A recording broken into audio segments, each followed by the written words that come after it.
Hello friends, అందరికీ నమస్తే. నా పేరు సురేష్. మీరు చూస్తున్నారు బాధ్యత టక్కులో. సరైన బాగున్నారా? అందరూ బాగుండాలి. కేరళ వచ్చామండి. అన్లోడింగ్ అయిపోయింది 2 పాయింట్లు కూడా.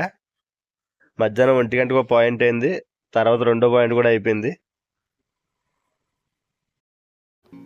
మన ట్రిప్లో విజయవాడ వరకు వచ్చాం కదండి. అక్కడి నుంచి అలా బయలుదేరి చిలకలూరుపేట దాటిన తర్వాత మాటూరులో పడుకుని ఉదయాన్నే లేచి బయలుదేరాం అనమాట. ఇది బొల్లాపల్లి టోల్ ప్లాజా అంటారు.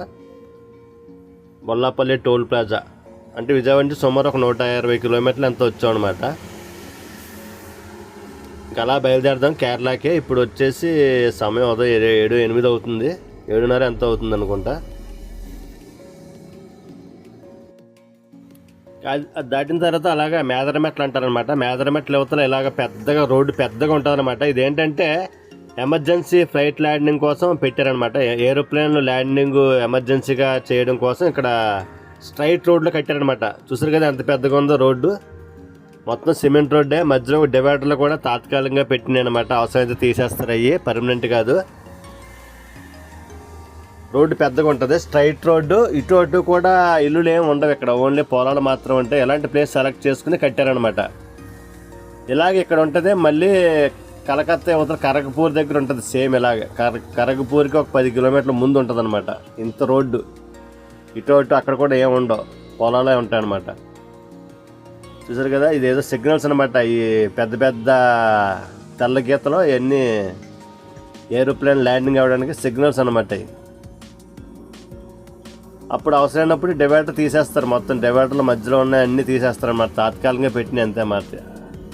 అలా బయలుదేరండి. వర్షం మొదలైందండి. వర్షం ఇంకా మాకు కేరళ వరకు పడతానే ఉందన్నమాట వర్షం. ఇక్కడ మొదలైన వర్షం. ఇది Tanguturu toll gate. Sky view అని ఉంది కదా బోర్డు పైన. అంటే భారతదేశంలోనే మొట్టమొదటి టోల్ గేటు పైన హోటల్ పెట్టిన మొట్టమొదటి టోల్ గేట్ అనమాట. ఇది పైన హోటల్ ఉంటుంది. ఇంకంతేనండి, ఇంక అలా పడుతూనే ఉందండి వర్షం. ఇంక ఇక్కడ మొదలెట్టింది ఒంగోలు వచ్చేసాం. ఒంగోలులోని అలాగా టిఫిన్ చేసాం అనమాట. ఒంగోలు టిఫిన్ చేసి అలా బయలుదేరాం. వీళ్ళు స్వామిలు చూడండి, మొత్తం లైన్గా ఒక బ్యాచ్ ఒక 20 మంది పైన నాకు కనిపించారు. మరి ఎంతమంది బ్యాచ్ తెలియదు కానీ అలాగా సైకిల్ మీద వెళ్తున్నారు అనమాట. శబరిమల యాత్ర సైకిల్ మీద చేస్తున్నారు. ఇంక వర్షం వస్తున్నా లెక్క చేయట్లేదండి. అలాగ వర్షంలో కూడా తొక్కుంటే వెళ్తున్నారు. ప్రయాణం మొదలవుతుంది. ఇది సూళ్ళూరుపేట వచ్చిన తర్వాత గుర్తొచ్చిందన్నమాట. పొల్యూషన్ అయిపోతుంది ఈ రోజుతోనే. కరెక్ట్గానే బాగానే గుర్తొచ్చిందని టక్మని చేయించాను. 150 రూపాయలు తీసుకున్నారు 6 నెలలకనే.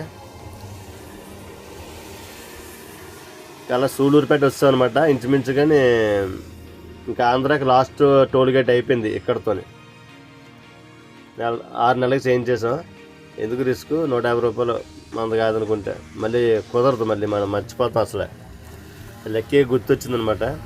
ఇంకా అలా బయలుదేరామండి. తర్వాత రోజు అనమాట ఇది. తర్వాత రోజు వచ్చేసి ఇది మధురై అనమాట. మధురై తర్వాత రోజు మధ్యాహ్నం టైం అవుతుంది. ఇప్పుడు 12-1 గంట అవుతుంది అనమాట. తిరుచి నుంచి మధురై రోడ్డు చాలా బాగుంటుంది అనమాట. కొంచెం ట్రాఫిక్ కూడా తక్కువ ఉంటుంది. ఇటు ఇటు కొబ్బరి తోటలో కొండలో చాలా బాగుంటుంది. ఇలాగా తిరుచి నుంచి మధురై సుమారు 130 కిలోమీటర్లు ఉంటుంది అనమాట అండి. 130 కిలోమీటర్లు అయితే తిరుచి వరకు కూడా ట్రాఫిక్ ఉంటుంది. ఇక్కడ కొంచెం తగ్గుద్ది అనమాట. ఇంకో కొండ చూసారా, పక్కన ఉంటాయి, రోడ్డు పక్కన కొండలు ఉంటాయి అనమాట. చూడటానికి చాలా బాగుంటుంది. మధ్య మధ్యలో రోడ్లు వేస్తున్నారు. చిన్న చిన్న ఊర్లు ఉంటాయి కదా, అక్కడ ఫ్లైఓవర్లు కడుతున్నారు అనమాట. ఇది మధురై అండి. మధురై సిటీ అనమాట. ఇది కింద నుంచి వెళ్ళాలంటే, ఊర్లోకి వెళ్ళాలంటే కింద నుంచి వెళ్ళాలి. మనం పైనుంచి వెళ్తున్నాం అనమాట. ఫ్లైఓవర్ ఇది కొత్త కట్టిన ఫ్లైఓవరే. సంవత్సరాలు ఎంత అవుతుంది కట్టి. ఇది మధురైలో ఫేమస్ హోటల్ అండి. వెలమ్మలై హాస్పిటల్ అని ఉంటుంది. హాస్పిటల్ అనమాట ఇది. అంటే దీనికోసం ఏదో చదివాను. ఫ్రీ హాస్పిటల్ అండి, కొంచెం తక్కువ రేట్లో చూస్తారని చదివాను. మధురై వెల్లమలై హాస్పిటల్ అనమాట. ట్రాఫిక్ అండి, ట్రాఫిక్ అయిపోయింది. ఇక్కడ అంత ట్రాఫిక్ ఉండదు ఏంటి అనుకున్నాను. ఎదురు చూస్తే అర్థమైంది. పెద్ద వెహికల్ వెళ్తుందన్నమాట. ఒక 80 చక్రాలు ఎంత పెద్ద వెహికల్. ఇదేమో పెద్ద ఏదో ఒక ఇది రౌండ్గా ఉందన్నమాట. దీనివల్ల ట్రాఫిక్ ఆగిపోయింది. దీనికి చూడండి 10 మంది వరకు ఉన్నారు. వైర్లన్నీ, కరెంట్ వైర్లన్నీ మొత్తం పైకి లేపుతున్నారనమాట. Heavy vehicle. దీనివల్ల మొత్తం ట్రాఫిక్ అయిపోయింది. మామూలుగా లేరు. ఈ బండిలోనే 10 మంది అంతమంది ఉన్నారనమాట. ఇంకో కర్రలతోని కరెంట్ వైర్లు, మెయిన్ వైర్లు అన్నీ పైకి లెగ్గొట్టి అలా పట్టుకుని అలా మెల్లగా వెళ్తుందనమాట బండి. ఇది చివరికి వెళ్ళడానికి ఎన్ని రోజులు పడుతుందో, ఎన్ని నెలలు పడుతుందో తెలియదు. మరి అలా వెళ్తుంది మెల్లగాను. ఇది ఎయిర్పోర్ట్ అండి, మధురై ఎయిర్పోర్ట్ అనమాట. ఇక్కడ ల్యాండింగ్ చూడొచ్చు మనం. నైట్ వచ్చే టైంకి అయితే బాగా కనబడుతుంది. ఇక్కడ దిగి ఇక్కడి నుంచి అలా ఎదరికెళ్తుంది అనమాట ల్యాండింగ్. మనకి ఎప్పుడు చూద్దామన్నా సరే టైమింగ్ కుదరలేదు. ఫ్లైట్ ల్యాండ్ అవ్వడం ఎప్పుడు చూడలేదు నేను. చాలామంది చూస్తుంటారు, వెయిట్ చేస్తుంటారు, అది తెలుసు కదా టైమింగ్. మన బండి ఆపడానికి కూడా ఉంటుంది అనమాట అక్కడ. ఇది ఇంక మధురైకి లాస్ట్ టోల్గేట్ అనమాట, అయిపోయింది ఇక్కడితోనే. ఇది దాటితే మనం డైరెక్ట్గా వెళ్తే కన్యాకుమారి హైవే అనమాట. ఇక్కడి నుంచి కన్యాకుమారి ఎంతో లేదండి, 230 కిలోమీటర్లు ఎంత ఉందన్నమాట, అంతే. 200 చిల్లర కన్యాకుమారి. ఇంకా లాస్ట్, ఇంకా ఇండియాకి లాస్ట్ కన్యాకుమారి టు కాశ్మీర్ అంటారు కదా. ఇంకా భారతదేశం లాస్ట్ దగ్గరలో ఉన్నాం అనమాట మనం.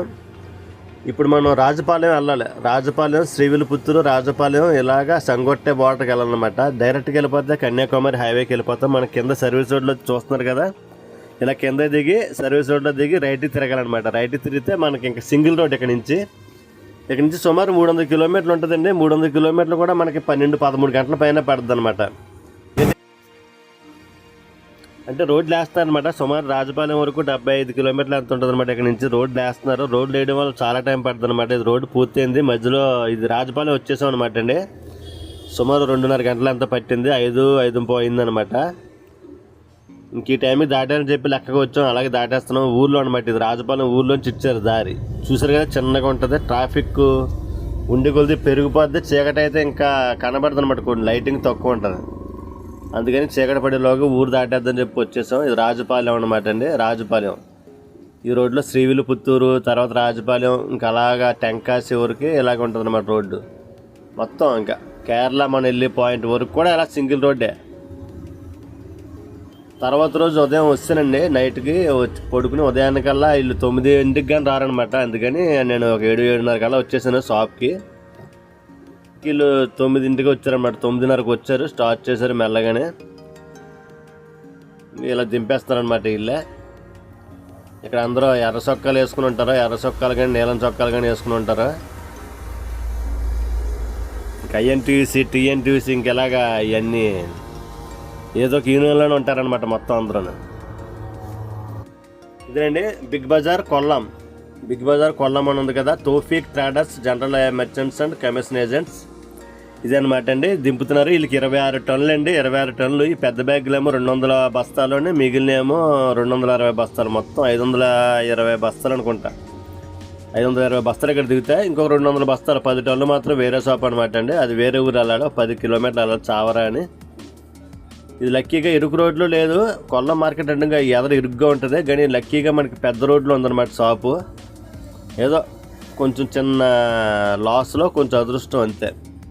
ఆ ఇరుకు రోడ్లో అయితే ప్రతి ఒక్కడు ఆర్న కొట్టడం, బండి ఏంటని పక్క షాపు వాళ్ళు గొడవ పెట్టడం జరుగుతుంటుంది. లక్కీగా ఏదో బాగానే అయిపోయింది. ఇక్కడ ఎండగా ఉంటుంది, మళ్ళీ చల్లగా అయిపోద్ది. కొంచెం ఎప్పుడు అలర్ట్గా ఉంటాను అనమాట పైనుండి. ఇదో టెన్షన్ తెప్పించేస్తుంటుంది, వెంటనే చల్లగా అయిపోతుంటుంది, మళ్ళీ వెంటనే ఎండ వస్తూ ఉంటుంది. కేరళలో అంత టెన్షన్ అనమాట. మనకి ఎక్కడికి వచ్చినా కానీ భోజనం మాత్రం దేవుడు అలా పెట్టేస్తున్నాడండి. కొల్లంలో కూడా అన్నం అయిన తర్వాత ఎదరికొస్తే ఇక్కడ గుడి దగ్గర భోజనాలు పెడతారనమాట. ఇక్కడ కూడా మనకిలాగే పెద్ద తేడా లేదు, లైన్లో నుంచి జాగ్రత్తగా తింటున్నారా. ఇదే భోజనం. ఇదేనండి రైస్, మనం తెచ్చిన రైస్ ఇదే అనమాట.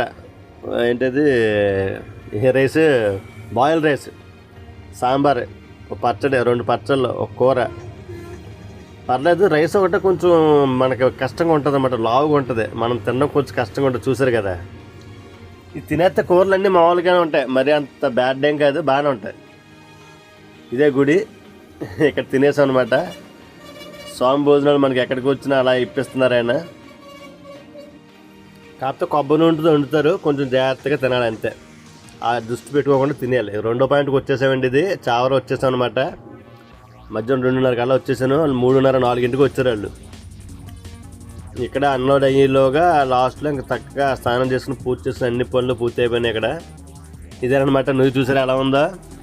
కొంచెం భయంకరంగా ఉంటుంది. చుట్టూ చెట్లు. నాకు భయం వేసి దెబ్బకి చీకటి పడేలో చేయాలని చెప్పేసి గబగబా స్నానం చేస్తాం అనమాట.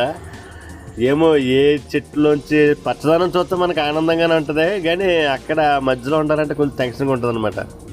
పాములు వస్తాయో తేళ్ళు వస్తాయో ఏమొస్తాయో తెలియదు. చూసారు కదా భయంకరంగా ఉందా. నిశ్శబ్దం భయంకరంగా ఉంటుందో అని డైలాగ్ ఉంటుంది కదా, నిజంగా అలాగే అనిపిస్తుంది అనమాట. నిశ్శబ్దం ఎంత భయంకరంగా ఉంటుందో తెలుసా మీకు? ఇలాంటి ప్లేసుల్లో వస్తే నిశ్శబ్దం భయంకరంగా ఉంటుందో లేదో ఇప్పుడు తెలుస్తుంది అనమాట. వాళ్ళు ఎదరికి వెళ్ళిపోమన్నారు, నువ్వు ఉందన్నారు. చుట్టూ చూస్తే ఏం లేదు, టెన్షన్గా స్నానం చేస్తాను, అలా పూర్తి అయిపోయిందండి. పెద్ద పెద్ద చెట్లు అనమాట ఇక్కడ. తూతుకూడి వెళ్ళిపోమన్నారు, నైట్ అయిపోయింది, తూతుకూడి వెళ్ళిపోమన్నారు. తర్వాత రోజు ఉదయం బయలుదేరనమాట. తర్వాత రోజు వీడియోలో కేరళ ఘాట్ రోడ్లు చక్కగా చూసుకుంటూ వద్దాం. ఓకే ఫ్రెండ్స్, ఈ వీడియో అందరితో ముగించేస్తాను. మరి కొత్తగా ఎవరైనా చూస్తే సబ్స్క్రైబ్ చేసుకుని సపోర్ట్ చేయండి, నచ్చితే ఒక లైక్ చేయండి, ఎలా ఉందో కామెంట్ చేయండి. ఉంటాను మరి, బాయ్ బాయ్, జై హింద్.